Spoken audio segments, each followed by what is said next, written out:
السلام علیکم۔ پرانی کہانیاں اور دلچسپ قصے دیکھنے کے لیے میرے چینل کو کر دیں سبسکرائب اور ساتھ دیے گئے بیل آئیکن کو لازمی پریس کریں تاکہ آپ کو میری آنے والی ہر نیو ویڈیو وقت پر مل سکے۔ جزاک اللہ۔ آج میں آپ کو سنانے جا رہی ہوں ایک نہایت ہی خوفناک واقعہ۔ یہ واقعہ بالکل سچا ہے۔ آج کی کہانی ہمیں عامر نے بھیجی ہے، تو آئیے انہی کی زبانی سنتے ہیں۔ میرا نام عامر ہے۔ یہ واقعہ میرے ساتھ سن 2000 میں دسمبر کی جمعرات کی رات کو پیش آیا۔ آدھی رات کا وقت تھا۔ ہم سب سوئے ہوئے تھے کہ مجھے پیاس لگی۔ میں اٹھا، اپنے برآمدے کی لائٹ آن کی۔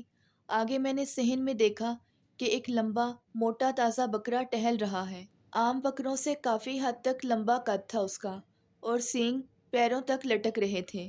آنکھیں لال سرخ تھیں اور دانت منہ سے باہر نکلے ہوئے تھے۔ جیسے ہی اس نے میری طرف دیکھا وہ باز بن کر اڑ گیا۔ خوف کے مارے میرے پسینے چھوٹنے لگے اور ٹانگیں کانپنے لگیں۔ میں نے فوراً پانی پیے بغیر ہی اپنے کمرے کی طرف دوڑ لگا دی اور چارپائی پر آ کر لیٹ گیا۔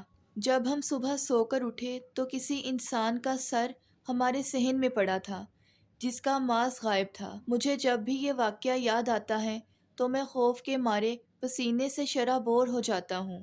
ہماری زندگی میں بہت سے ایسے واقعات پیش آتے ہیں، جب ہم ان واقعات کو کسی دوسرے کو بتاتے ہیں تو وہ یقین نہیں کرتے۔ اسی طرح عامر کی بات پر بھی بہت سے لوگوں نے یقین نہیں کیا، اور کچھ لوگ جنات کی باتوں کو جھوٹ مانتے ہیں اور انہیں اپنا وہم قرار دیتے ہیں۔ تو اگر آپ کو میری آج کی یہ سٹوری پسند آئی ہے تو ویڈیو کو لائک اور چینل کو سبسکرائب کرنا مت بھولیے گا۔